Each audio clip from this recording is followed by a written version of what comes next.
Haleluya. Shalom. Shalom. Haleluya, puji Tuhan. Selamat pagi, selamat datang dan selamat beribadah di dalam nama Tuhan Yesus Kristus. Ya, pagi hari ini kita mau datang pada Tuhan dengan segenap hati, dengan segenap jiwa, dengan kekuatan kita mau menyembah Tuhan kita. Haleluya. Haleluya.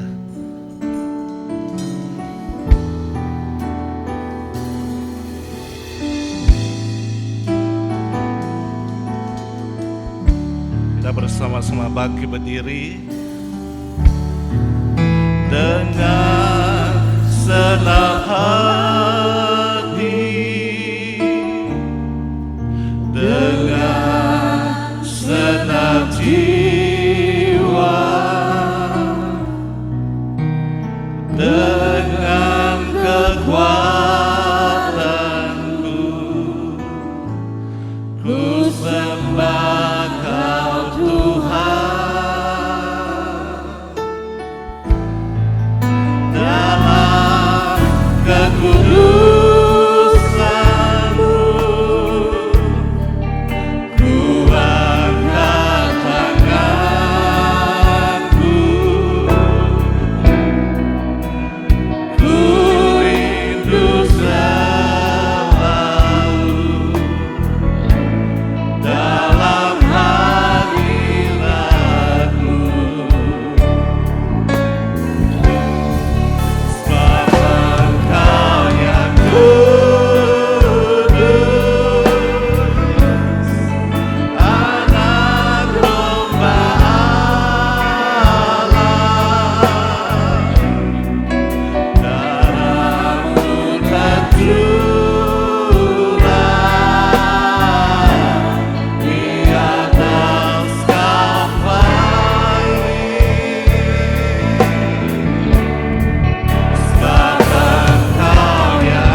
Haleluya.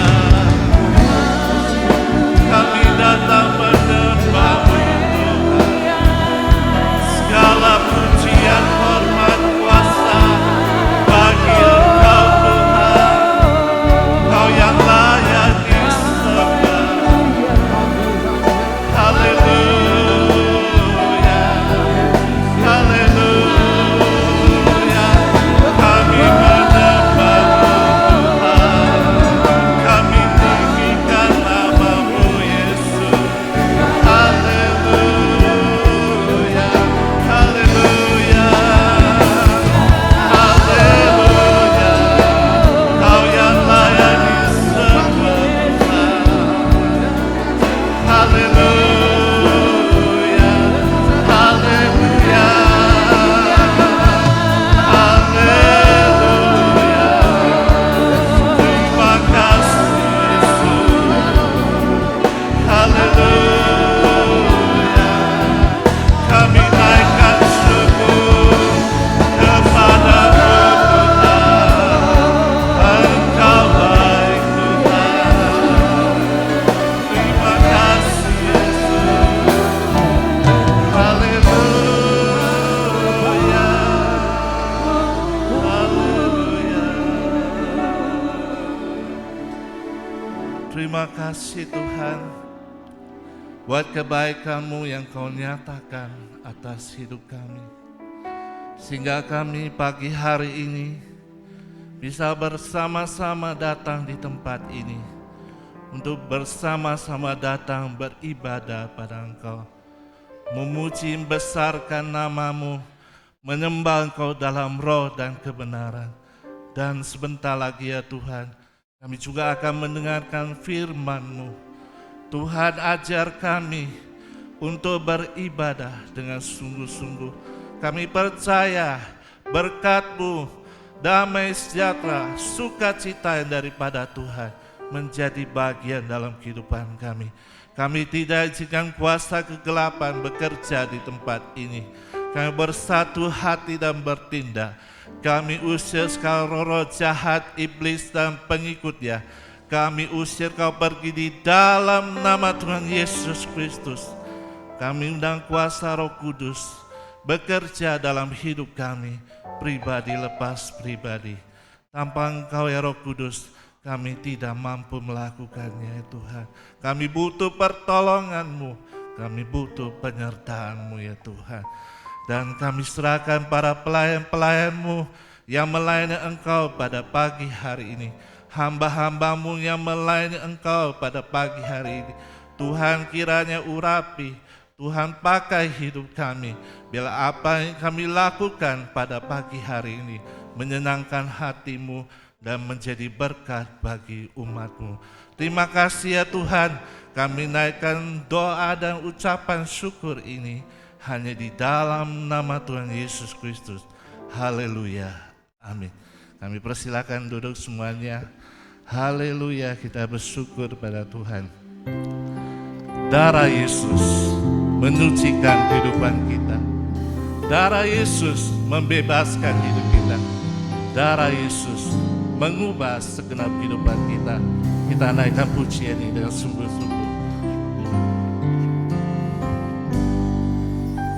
Sukacitaku penuh, ku bermazmur bagimu, karena ku tahu ku telah ditebus oleh curahan darah-Mu. Ku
Yesus, sucikan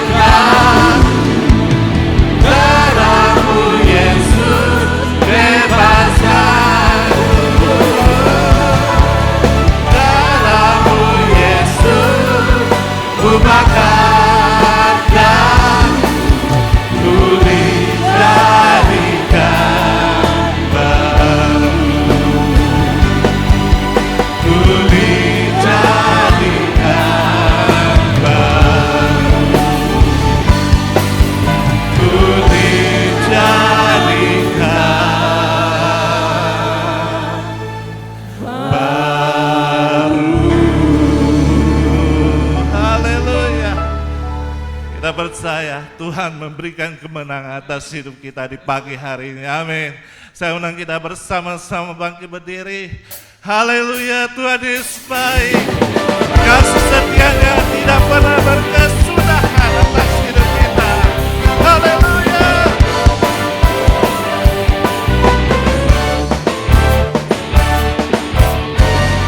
Tiada berkesudahan kasih setiamu Tuhan, selalu baru dapat membantu. Haleluya.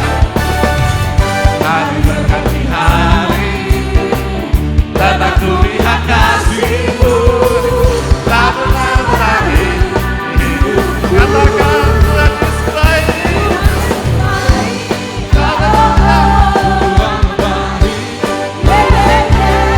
Selama-lamanya Tuhan Yesus baik. Tuhan Yesus baik. Sungguh amat baik. Untuk selama-lamanya Tuhan Yesus baik. Glory.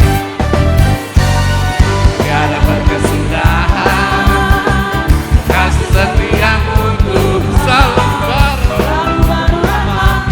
Haleluya. Hari berganti hari, datang kulihat kasih-Mu, tak pernah berakhir di hidupku. Tuhan Yesus baik. Haleluya. Untuk selama-lamanya Tuhan Yesus baik. Tuhan Yesus baik. Sungguh amat baik. Untuk selama-lamanya Tuhan Yesus baik. Tuhan Yesus baik. Tuhan Yesus baik. Haleluya. Sungguh amat baik. Untuk selama-lamanya Tuhan Yesus baik. Tuhan Yesus baik. Sungguh amat baik. Untuk selama-lamanya Tuhan Yesus baik. Dari selama-lamanya sampai selama-lamanya, untuk selama-lamanya Tuhan Yesus baik. Haleluya. Tuhan kita baik. Tuhan kita luar biasa. Kita mau lebih semangat lagi memuji Dia. Haleluya, haleluya. Kita mau naikkan syukur buat kebaikan-Mu atas hidup kami. Haleluya. Tuhanlah kekuatan dan mazmurku, yang untuk batu dan keselamatanku. Hanya padamu hatiku percaya, Kaulah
bagiku, Dia bangkit bagiku, ya Tuhan Allah penyelamatku. Kuasa maut dipatahkan, hidupku dipulihkan, ya Tuhan Allah kemenanganku. Dia sungguh baik, Dia sangat baik, Yesus, Dia baik bagiku.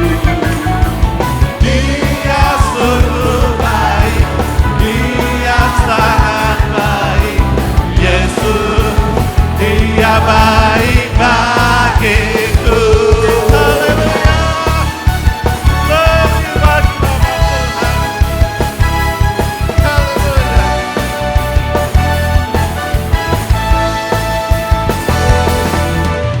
Dia ada di dalamku, menerangi hidupku, ya Tuhan Allah kekuatanku. Dia penuhi hatiku dengan kuasa kasih-Nya, ya Tuhan Allah kemenanganku.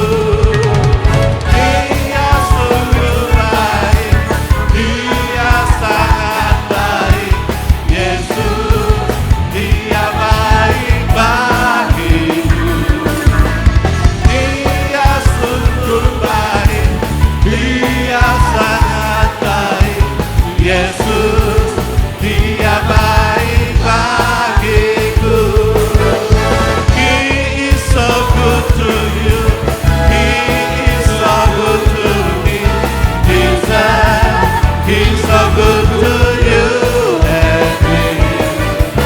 He is so good to you, He is so good to me, Jesus, He's so good to you and me. Jesus, He's so good to you and me. Jesus, He's so good to you. He's so good to me. He's so good to you and me. Haleluya. Tuhan baik. Tuhan menyertai hidup kita senantiasa. Saya persilakan duduk semuanya.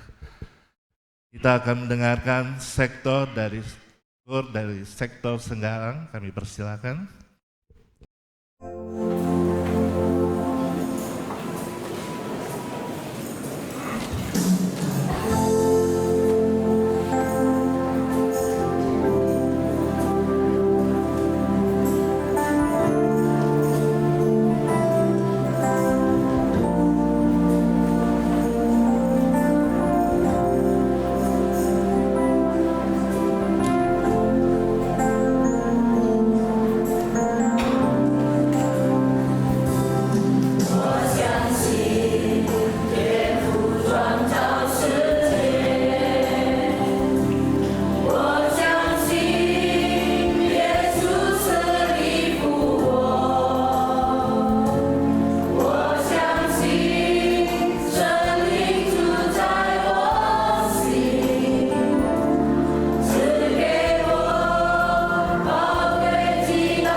ucapan syukur pada Tuhan.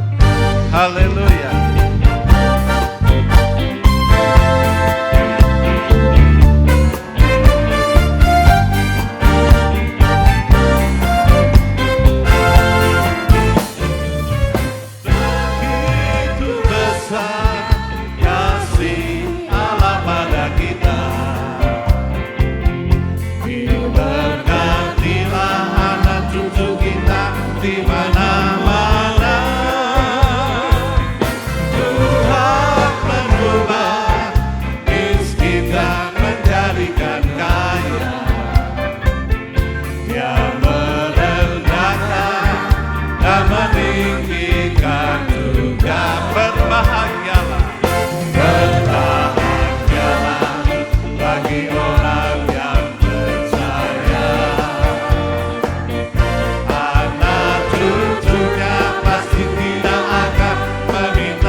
Sama-sama katakan, berbahagialah, berbahagialah bagi orang yang percaya.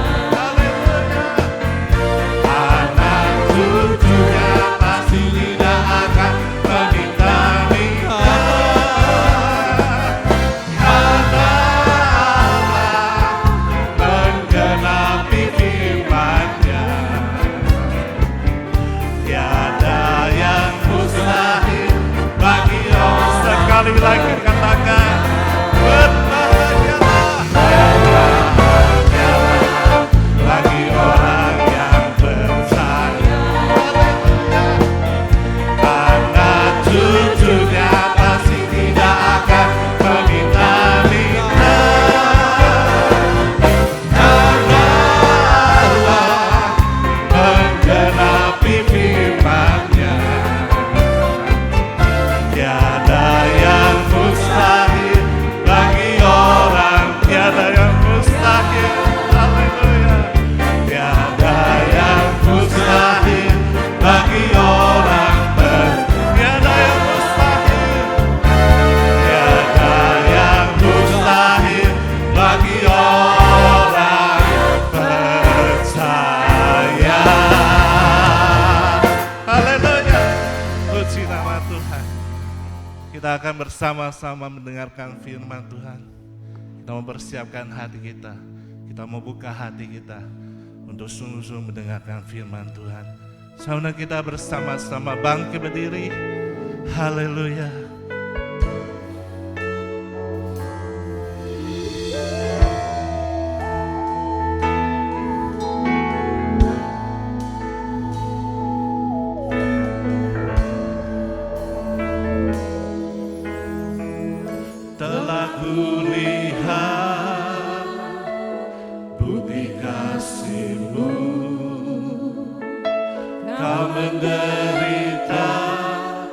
berikanku. Dengan darah-Mu Kau selamatkanku, kini ku hidup menyenangkanmu. Telah kulihat bukti kasih-Mu. Kau menderita gantikanku. Dengan darah-Mu Kau selamatkanku, kini ku hidup menyenangkanku. Terlalu besar kasih-Mu Bapa, pengorbanan yang Kau berikan bagiku. Terlalu mahal darah-Mu Yesus, tercurah untuk menebus hidupku.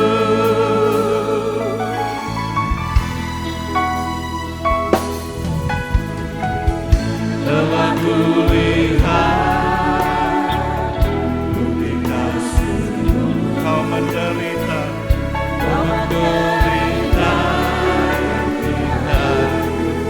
dengan darah-Mu, dengan darah-Mu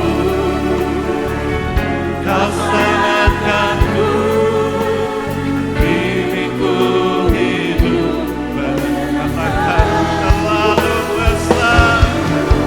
Terlalu besar kasih-Mu Bapa, pengorbanan yang Kau berikan bagiku. Terlalu mahal darah-Mu Yesus, tercurah untuk menebus. Terlalu besar kasih-Mu Bapa, pengorbanan yang Kau berikan bagiku. Terlalu mahal darah-Mu Yesus, tercurah untuk menebus hidupku. Tercurah untuk menebus hidupku. Tercurah untuk menebus hidupku. Mari kita menyembah Dia, kita tinggikan nama-Nya. Haleluya, haleluya. Kami menyembah-Mu Tuhan. Haleluya.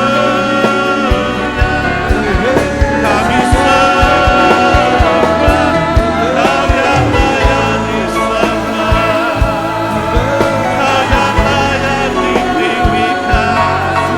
Terima kasih buat pengorbanan-Mu, terima kasih buat curahan darah-Mu.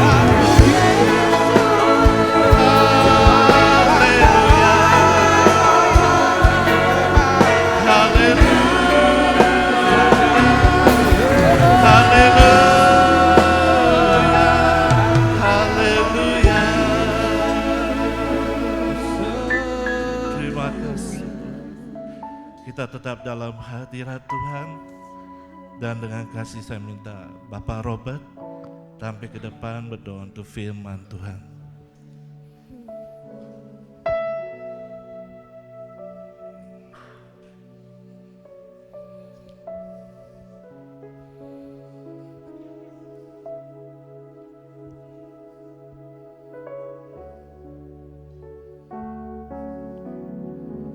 Terima kasih Bapa. Kasih setiamu gak pernah berkesudahan dalam hidup kami Tuhan. Kami bersyukur Engkau beri kesempatan buat kami bisa ada hari ini bersama-sama menaikkan pujian syukur kepada Tuhan. Kami bisa memasuki bulan Juni. Kami tahu semuanya adalah kemurahan dan anugerah-Mu Tuhan. Hanya firman-Mu lah yang memampukan kami. Karena firman-Mu adalah benara perlindungan kami. Firman-Mu lah yang membuka jalan buat setiap kehidupan kami. Terima kasih ya Bapa. Kesempatan ini Engkau berikan kepada kami untuk mendengarkan firman-Mu. Berfirmanlah kepada kami siapkan hati kami. Kami bersama-sama berdoa untuk Bapak Gembala. Tuhan urapi Bapak Gembala, pakai Bapak Gembala dengan heran. Tambahkan kesehatan, kekuatan yang baru kepada Bapak Gembala. Agar setiap penyampaian Bapak Gembala, kami seluruh jemaat-Mu bisa mengerti dan menerimanya. Terima kasih ya Bapak. Jikalau masih ada kuasa kegelapan dan roh jahat yang memelintangi, firman Tuhan disampaikan, kami satukan hati kami hancurkan di dalam nama Yesus. Kami patahkan dalam nama Yesus. Terima kasih Bapak. Kami mau siap duduk diam untuk menyambut firman-Mu. Hanya di dalam nama-Mu yang kudus, yaitu Tuhan kami Yesus Kristus. Sama-sama katakan amin. Silakan duduk saudara-saudara. Salam. Sebelum kita akan menerima perjamuan suci, saya menyampaikan firman Tuhan dengan judul makna salib.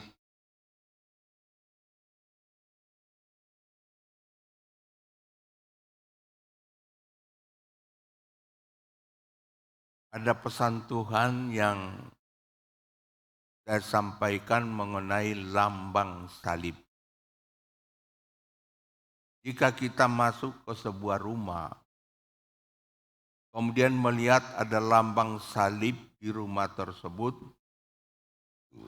maka kita langsung mengetahui bahwa pemilik rumah itu adalah seorang Kristen.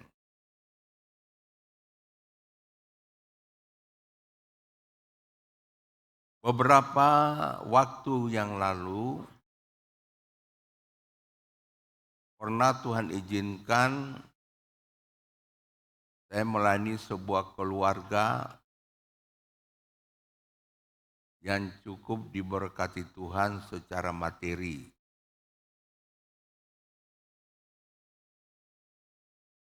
Istri itu dia curhat kepada hamba Tuhan bahwa suaminya memelihara ayam negeri.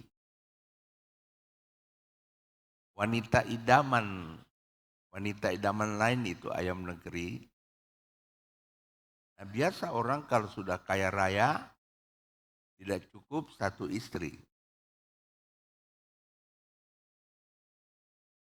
Ketika kita memasuki rumah mewah,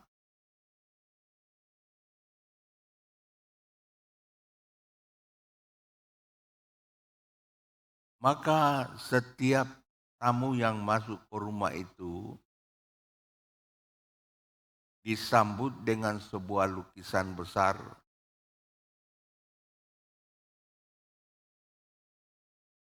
Lukisan itu tidak alkitabiah,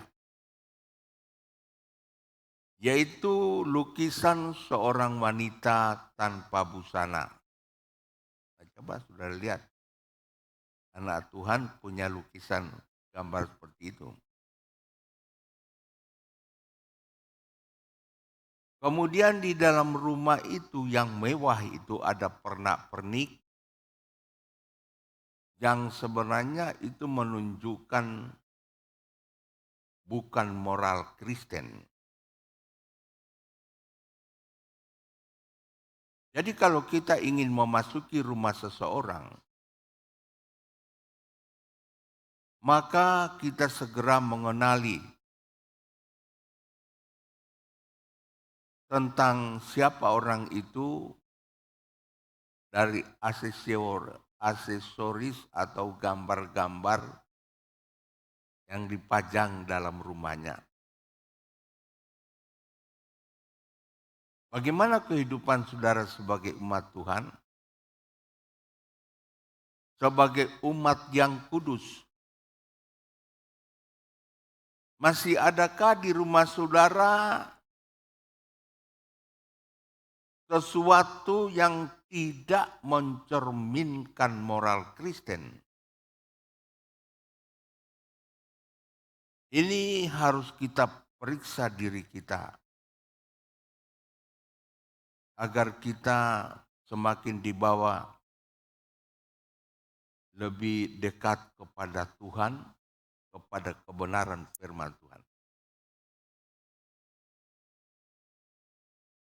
Dalam Injil Matius pasal 10 ayat 38, barang siapa tidak memikul salibnya dan mengikut aku, ia tidak layak bagiku. Matius 11 ayat 29, pikulah kuk yang kupasan dan belajarlah kepadaku. Karena aku lemah lembut dan rendah hati dan jiwamu akan mendapat ketenangan.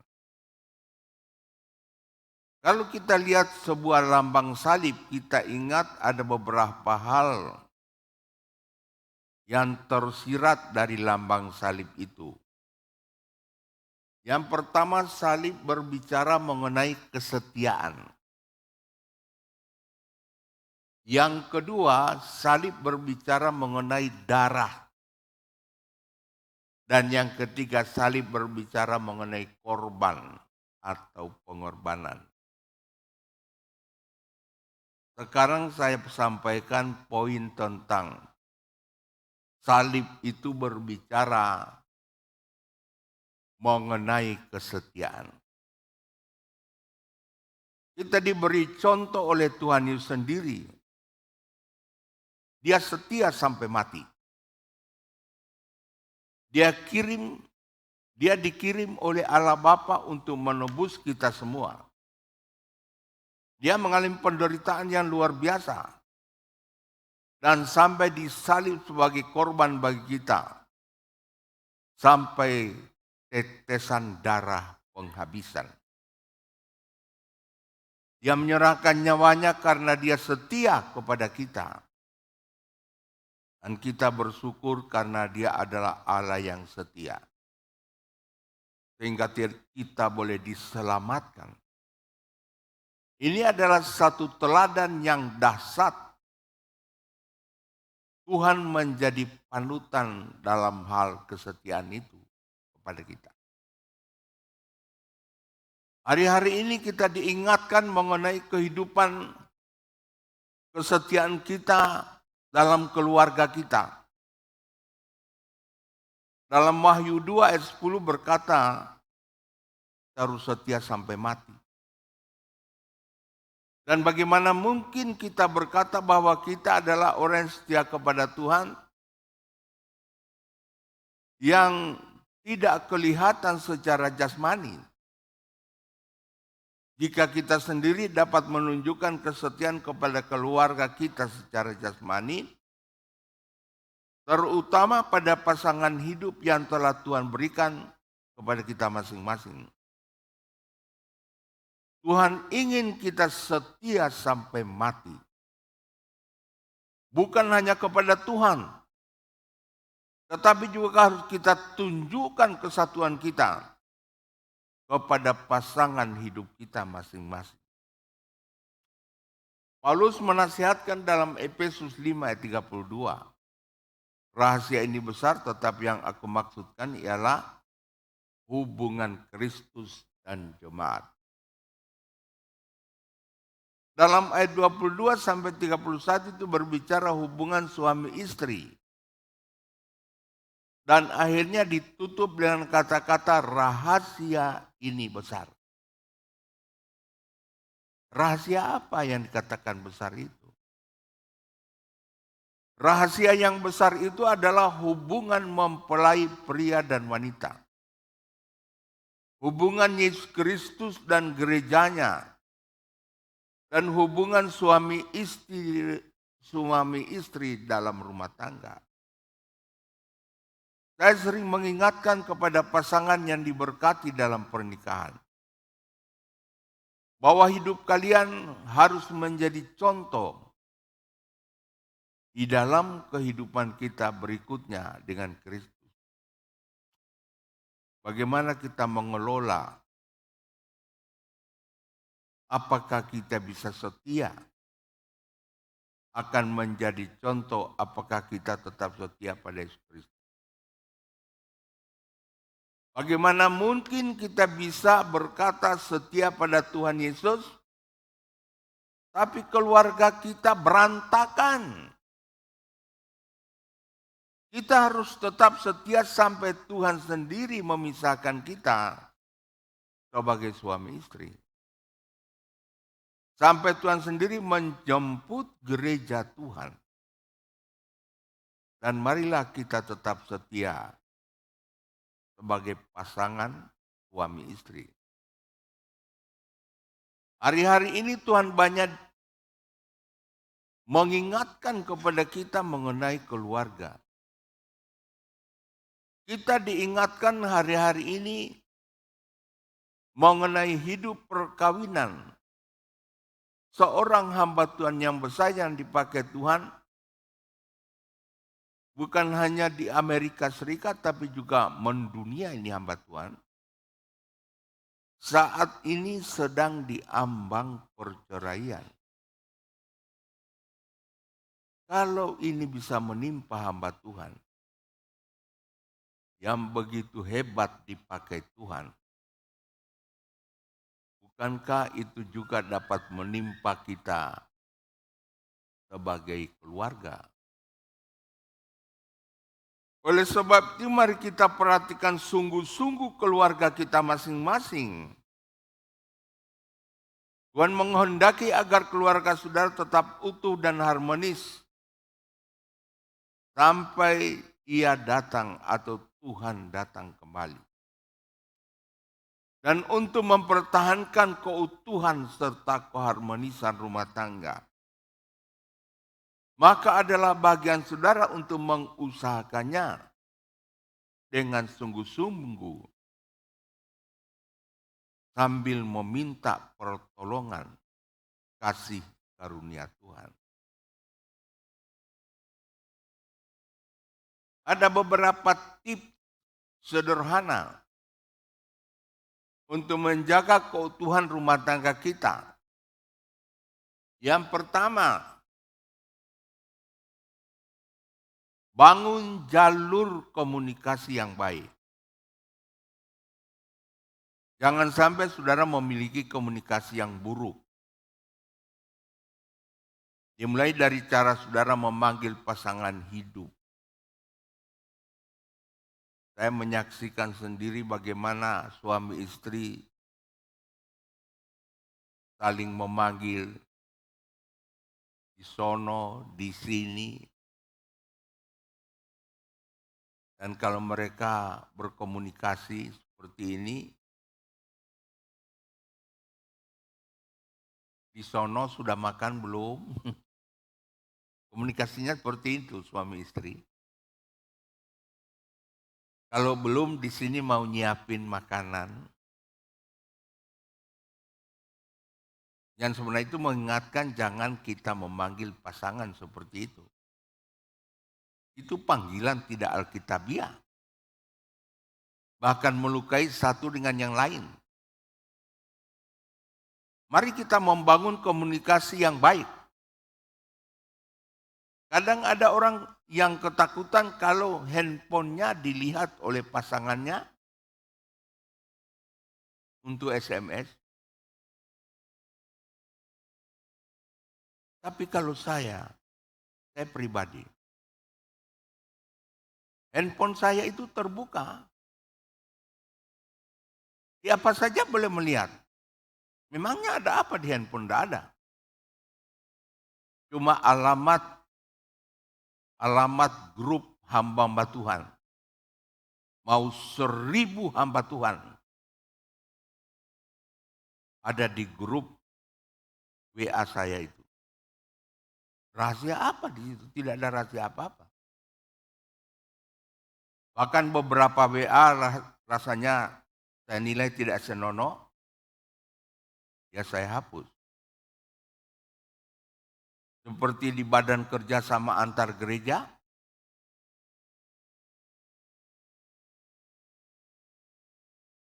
ada yang SMS, ini hari Minggu,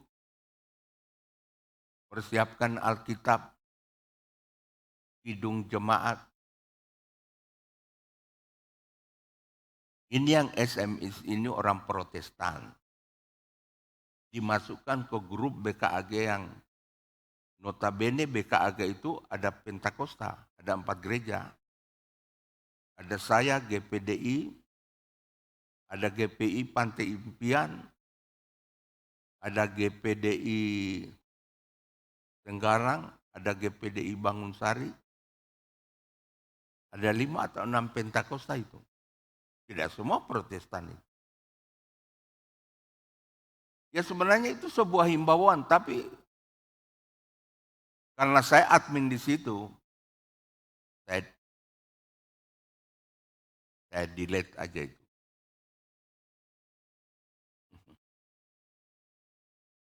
Saudara-saudara, tidak ada yang rahasia. Saya sendiri simpan uang di bank, tidak banyak kan simpanan. ATM saya itu nomor PIN-nya, kedua anak saya, Jonathan dengan Evi, dia tahu. Saya bilang, Evi tolong kamu belikan obat jantungnya. 1 dos itu bisoprolol itu 293. Belilah. Saya tidak kasih uang, kasih aja kartu ATM sama dia. Nanti dia bayar pakai itu. Tidak ada yang rahasia. Apalagi saya sudah di atas 70 tahun. Jangan main rahasia. Nomor akun bank nanti kalau dirahasiakan tidak ada gunanya. Izinkan biar anak-anak saya juga tahu nomor rekening bank itu. Itu bukan uang ratus-ratus juta. Uang tidak banyak kok. Hal yang kedua adalah, jadi saya tutup dengan poin bahwa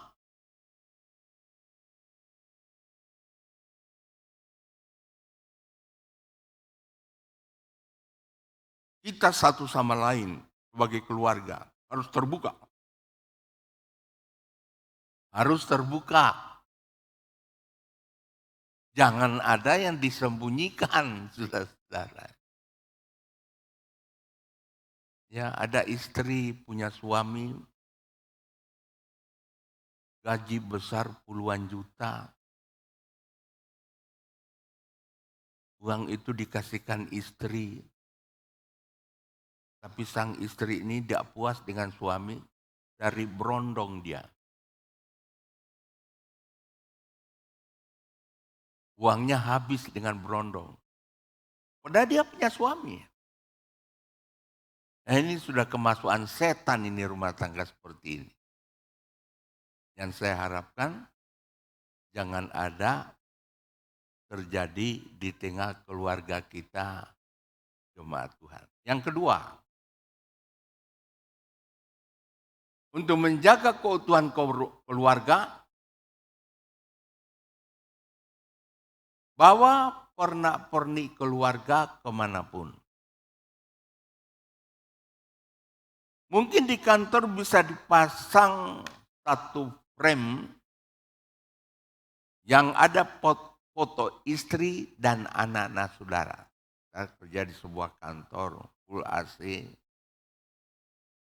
Begitu masuk ada foto keluarga. Ya. Seperti saya di kantor saya itu ada foto keluarga di situ. Saya, istri, 4 anak ada di situ. Karena belum ada mantu-mantu kan, baru anak-anak masuk situ semua. Juga yang sama penting adalah saudara yang menikah, yang ada cincin kawin. Itu jangan lupa dipasang cincin kawin itu. Kalau di Amerika,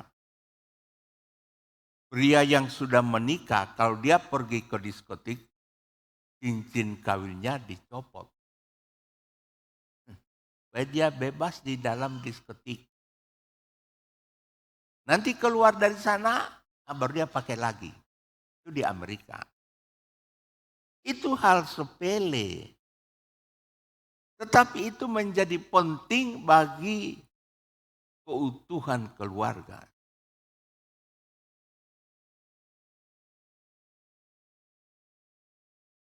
Saudara-saudara, cincin kawin itu yang bernilai bukan harganya. Ya. Tapi di sana ada lambang cinta kasih kepada sebuah pasangan yang tidak boleh putus atau tidak pernah pudar.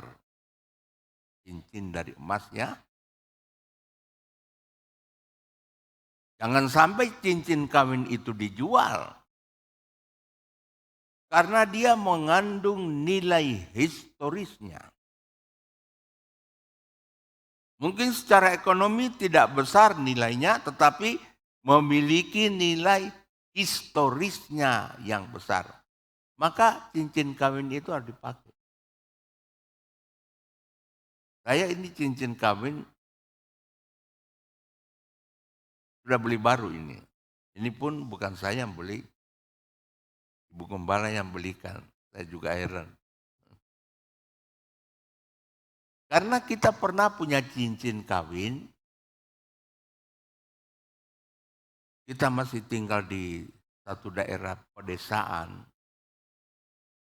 Kalau mau mandi apa semua itu pakai air sumur ditimba. Pada satu hari cincin kawin istri saya itu dicopot, ditaruh di pinggir sumur, lalu dia mulai nimba air. Kemudian dia mandi. Habis mandi kemudian dia seperti ingat lupa sesuatu, ternyata cincin kawin tidak ada. Dia kembali ke sumur, sudah tidak ada itu cincin kawin. Ya betul memang tidak ada karena tidak hanya kita yang pakai, ada beberapa keluarga, termasuk juga anaknya yang punya rumah. Saya cuma ancam begini, siapa yang menemukan cincin, tidak kembali, nyawa orang yang ngambil itu gantinya. Semua dengar itu. Semua tuan rumah, anaknya, mendengar itu ancaman saya. Siapa yang ngambil, nyawa gantinya.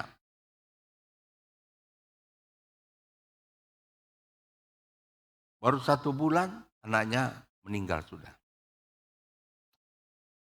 Anak ini, bukan orang tuanya yang mati, anaknya. Salah sendiri, tidak mau mengaku.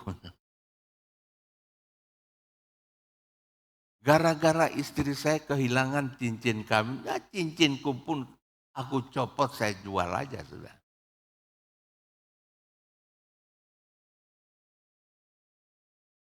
Kemudian kita ada berkat, kita beli. Kita pesan di toko perhiasan. Cincin saya ini ada nama istri saya Naomi Suyati, ada nama di dalam. Cincinnya istri itu ada nama saya Gideon Burhan. Nah, itulah yang dipakai sampai sekarang. Sudah tidak dijual-jual. Untuk apa dijual? Kita juga sudah cukup ya. Hal yang kedua,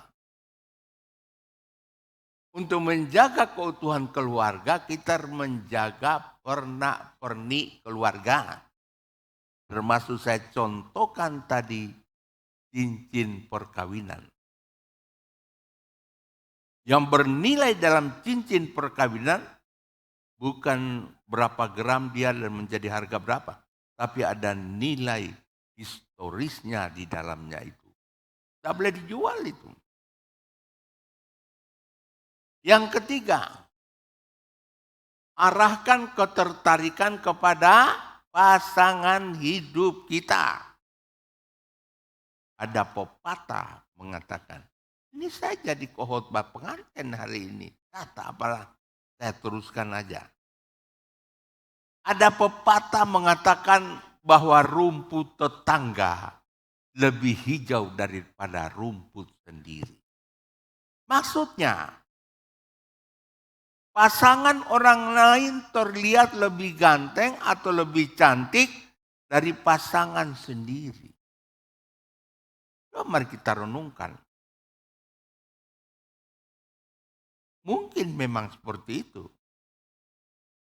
Saya juga seorang laki-laki, seorang hamba Tuhan ini. Dan kalau ada wanita cantik yang lewat di depan saya sebagai laki-laki yang normal, pasti ada ketertarikan. Kalau tidak berarti saya abnormal. Begitu juga sebaliknya, perempuan. Tapi saya punya tips supaya ketertarikan saya itu tidak terus-menerus dan membuahkan sesuatu yang tidak baik. Saya mencari-cari kekurangan wanita cantik itu.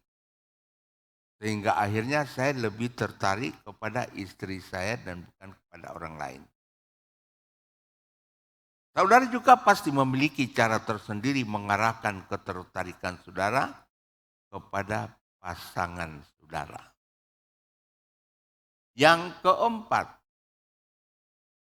kencani pasangan kita. Mungkin ada yang berkata, saya mah sudah kakek nenek.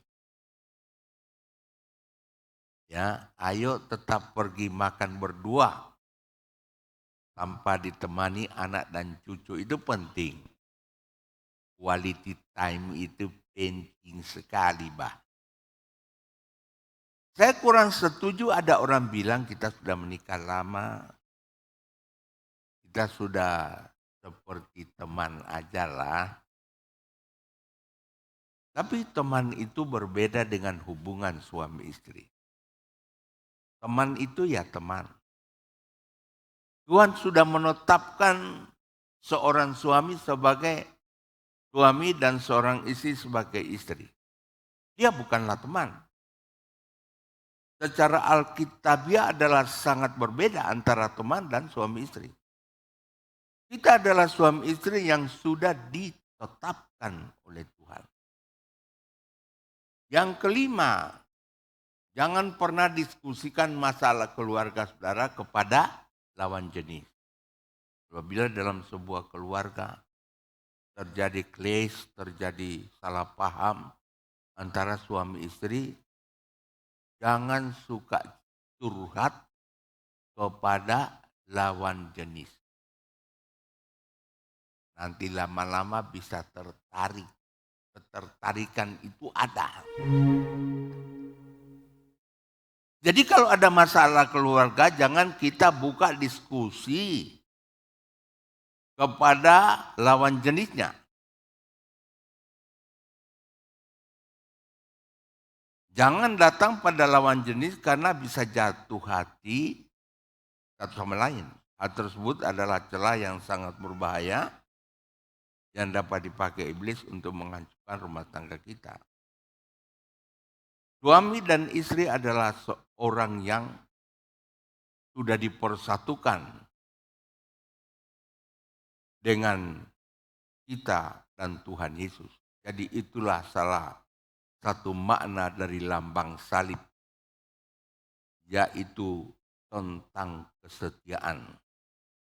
Bukan hanya pada Tuhan tetapi juga pada pasangan suami istri.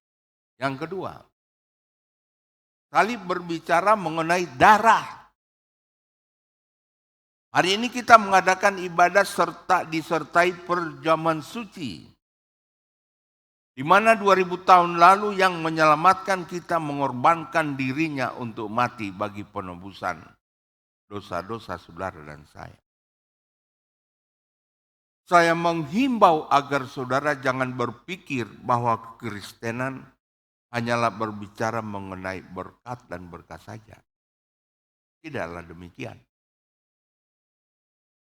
Jangan tidak datang ke ibadat karena ada perjamuan suci. Nanti kalau saudara menghadiri ibadah Jumat Agung, maka saudara akan mengerti bahwa kekristenan tidak hanya bicara soal berkat semata. Tetapi segala berkat yang kita terima itu terjadi karena pengorbanan Yesus yang telah menyerahkan nyawanya, disalibkan bagi kita. Kita sebagai orang percaya harus mengenang bahwa di dalam Yesus Kristus juga ada penderitaan. Dan dalam hari-hari ini saudara mengalami masalah-masalah. Ingat, 20,000 ago, 2000 tahun lalu, kita sudah mendapatkan adanya bilur-bilur Tuhan Yesus yang membawa kesembuhan bagi semua penyakit kita. Bilurnya sungguh punya kuasa. Dalam bilur Yesus ada kesembuhan.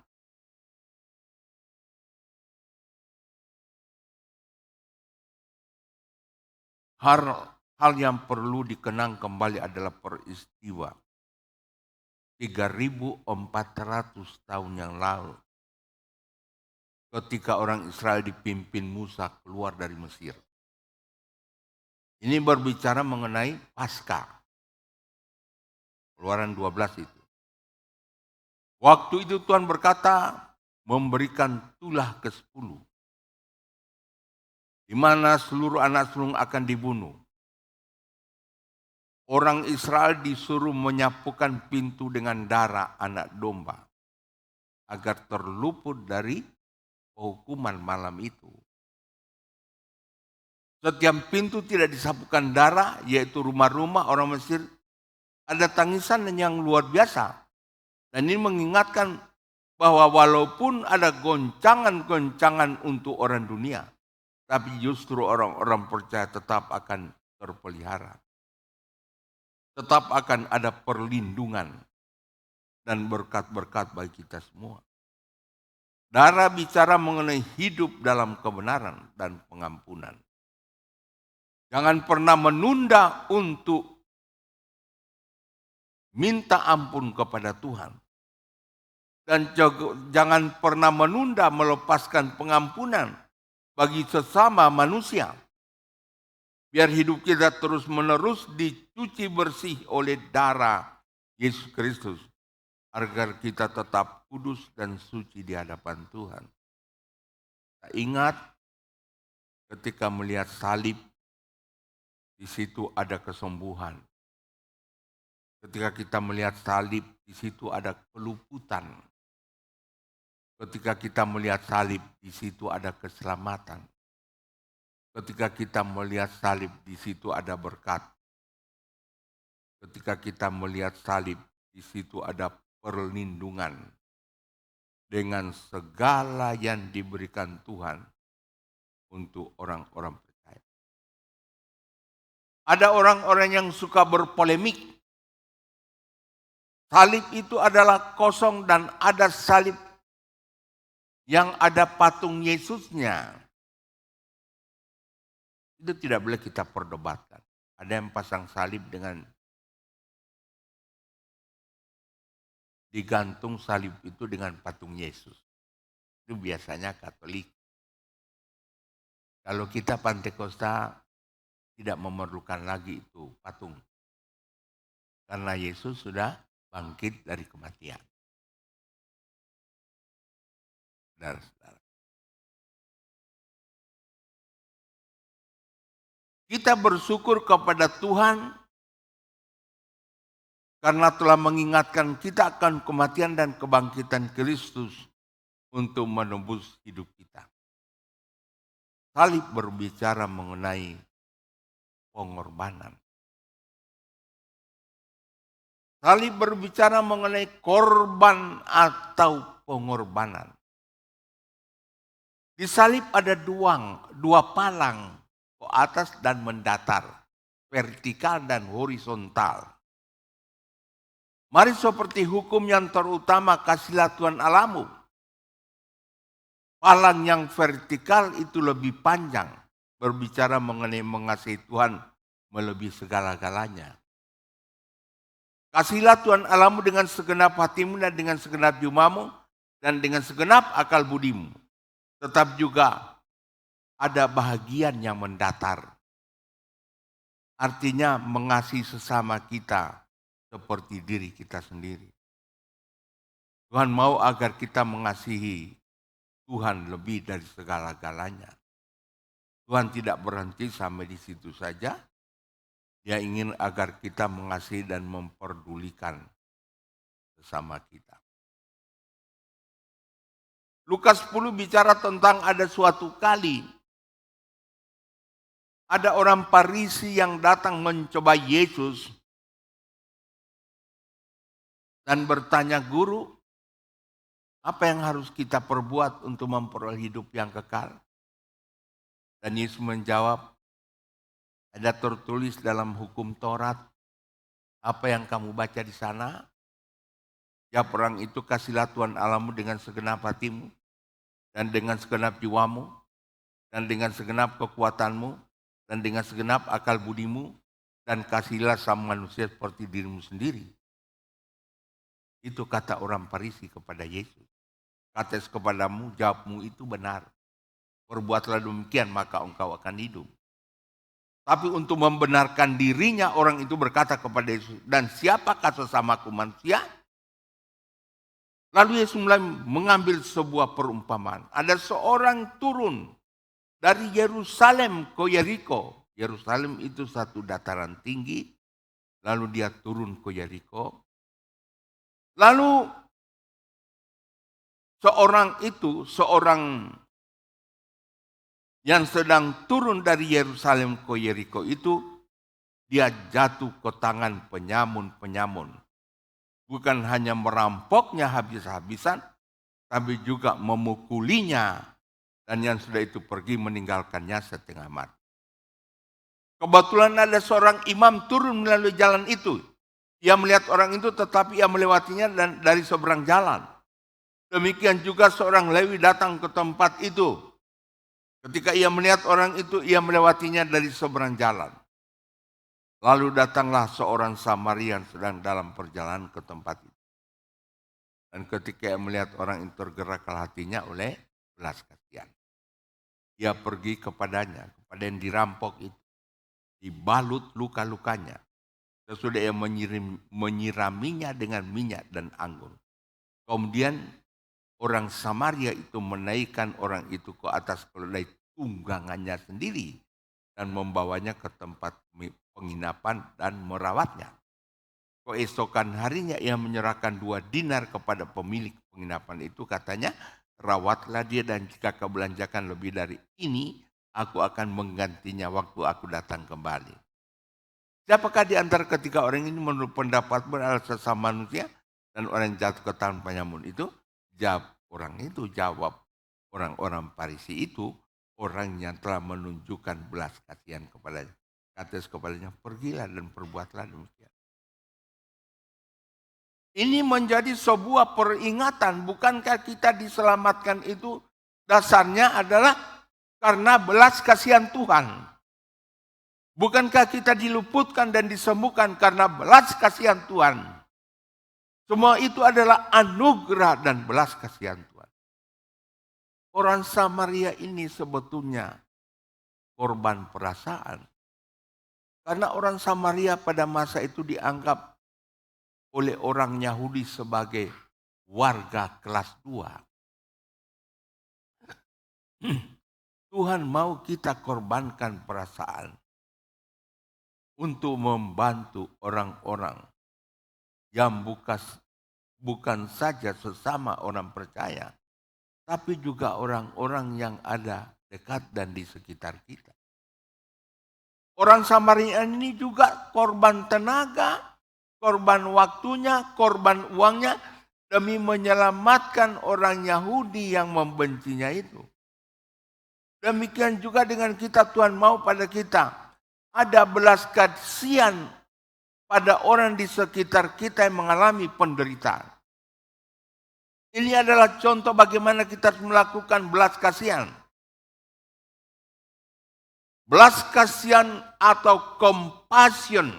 Compassion adalah rasa simpati dengan tindakan yang nyata. Berbicara mengenai bertindak, beranjak, dan bergerak untuk menolong. Mari kita melangkah, ikut ambil bagian. Tuhan mau justru pelayanan belas kasihan inilah dilakukan oleh umatnya di hari-hari terakhir ini. Saudara yang dikasihi Tuhan, ini hal yang penting. Karena ini adalah pelayanan yang Tuhan inginkan pada hari-hari terakhir. Pada hari-hari terakhir Tuhan akan memisahkan kambing dan domba. Seperti yang dicatat oleh Matius 25 ayat 36, ayat 31 sampai 46. Hari-hari ini Tuhan mau kita hidup sebagai dombanya Tuhan. Tulus hati, mau dipakai Tuhan sebagai alatnya pada akhir zaman. Biarlah kita didapati oleh Tuhan sebagai domba-dombanya yang setia. Berkorban itu ada rasa sakit. Orang Samaria itu juga sakit, dia berkorban perasaan, dia korban uang, korban tenaga, korban waktu. Tapi justru itulah yang justru sangat menyenangkan hati Tuhan. Saya juga belajar dan masih banyak kekurangan. Tapi seperti Matius 25 ayat 31 sampai 46. Pada hari-hari terakhir akan ada pemisahan antara kambing dan domba. Di mana ia akan menempatkan domba-domba di sebelah kanannya dan kambing-kambing di sebelah kirinya.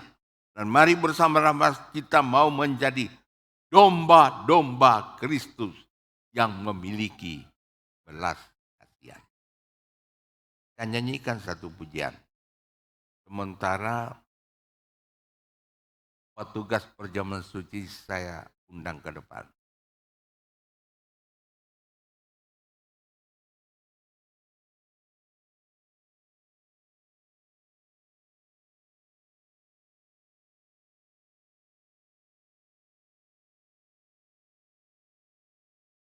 Mana pemain keyboardnya? Yosua coba nyanyikan itu tak terukur kasihmu.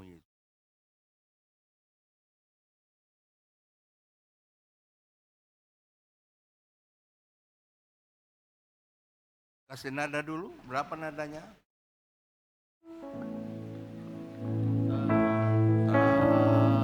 Tak terukur kasihmu Yesus, Kau telah mati gantikan diriku, Kau curahkan darahmu untuk tebus dosa. Layaklah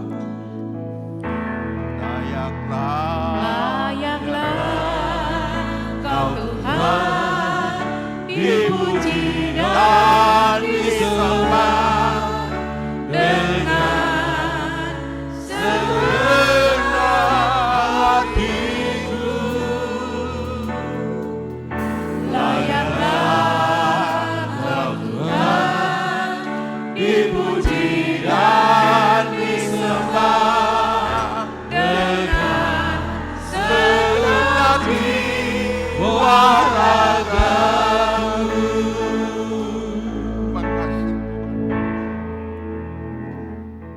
begitu baik atas tiap-tiap kehidupan kami. Pengorbananmu tidak sia-sia. Membawa kami kepada satu perubahan hidup.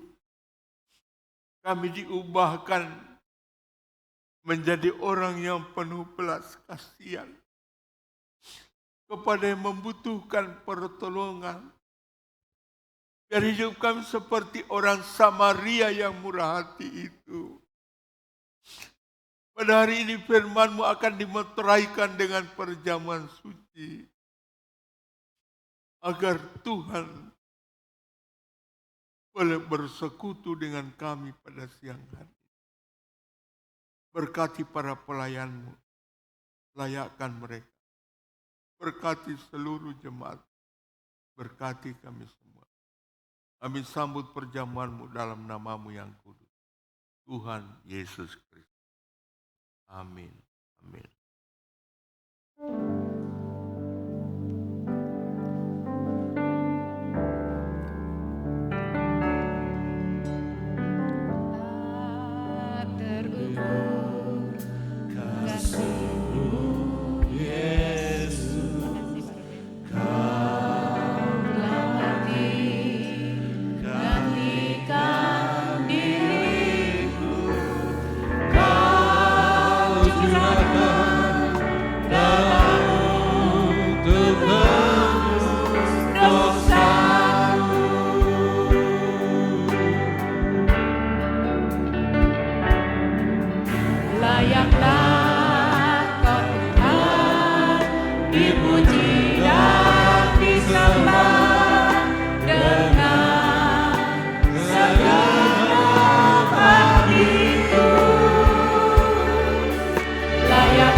Dan semua boleh memandang kepada Yesus.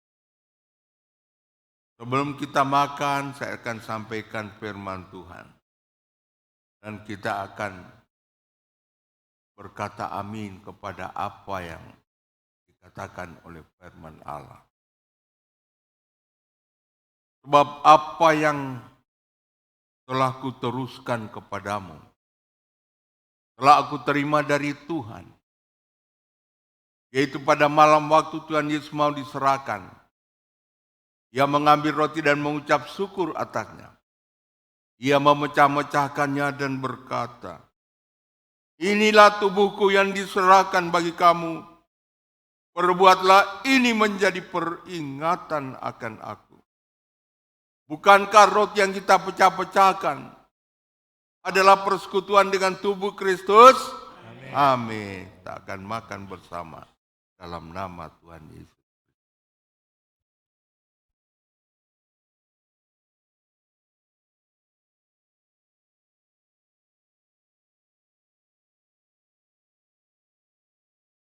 Kita angkat cawan lebih tinggi dari kepala kita. Dan kita memandang kepada Yesus. Demikian juga Yesus mengambil cawan sesudah makan lalu berkata, "Cawan ini adalah perjanjian baru yang dimeteraikan oleh darahku. Perbuatlah ini setiap kali kamu meminumnya menjadi peringatan akan aku." Bukankah cawan pengucapan syukur yang atasnya kita ucapkan syukur adalah persekutuan dengan darah Kristus? Amin. Kita akan minum bersama dalam nama Tuhan Yesus. Anak-anak yang mau didoakan, maju ke depan.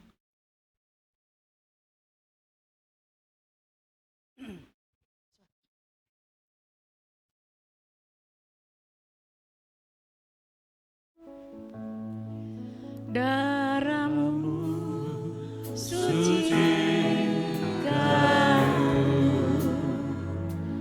darahmu berikan hidupan. Anak-anak yang mau ujian maju ke depan, Bapak mendoakan. Gantikanku Sebagai korban tebusan, sucikanku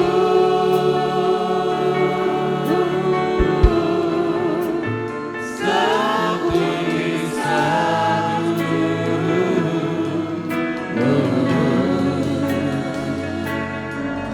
Yesusku,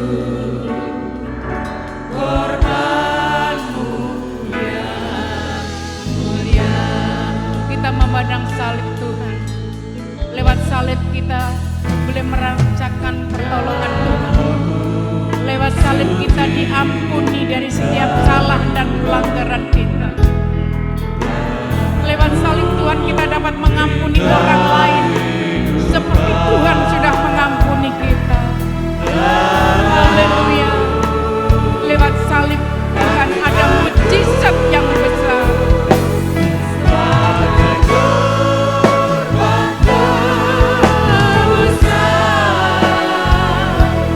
Sucikanku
Sungguh kami bersyukur pengorbananmu di atas kayu salib begitu mulia untuk berkorban menebus segala dosa dan kesalahan kami.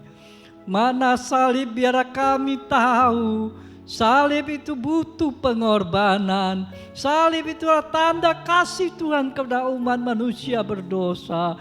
Salib itu menunjukkan kuasa Tuhan yang telah mengalahkan maut. Terima kasih Bapa di dalam surga. Kebenaran firman Tuhan telah disampaikan oleh hamba-Mu. Biarlah menjadi tempat yang baik di dalam setiap hati kami. Bertumbuh, berakar dan berbuah-buah biar kami muliakan nama-Mu. Pakai hamba-Mu lebih hari lebih dimuliakan, lebih berkenan pada Engkau ya Tuhan. Terima kasih Bapa, terima kasih.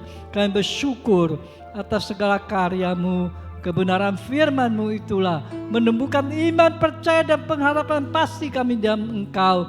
Janji-Mu adalah ya dan amin. Terima kasih Bapa. Di dalam nama Tuhan Yesus Kristus hamba berdoa dan penuh mengucap syukur. Haleluya. Hatimu terima berkat Tuhan. Saudara-saudaraku yang kekasih, dan marilah kita pulang bersama dalam damai sejahtera Tuhan. Kiranya anugerah Tuhan kita Yesus Kristus, kasih sayang Allah Bapa dalam surga, serta persekutuan oleh Roh Kudus turun menyertai saudara-saudara mulai siang hari ini bahkan sampai Maranatha. Tuhan Yesus datang pada kali yang kedua menjemput kita orang percaya. Di dalam nama Bapa, Putra dan Roh Kudus, Tuhan Yesus Kristus.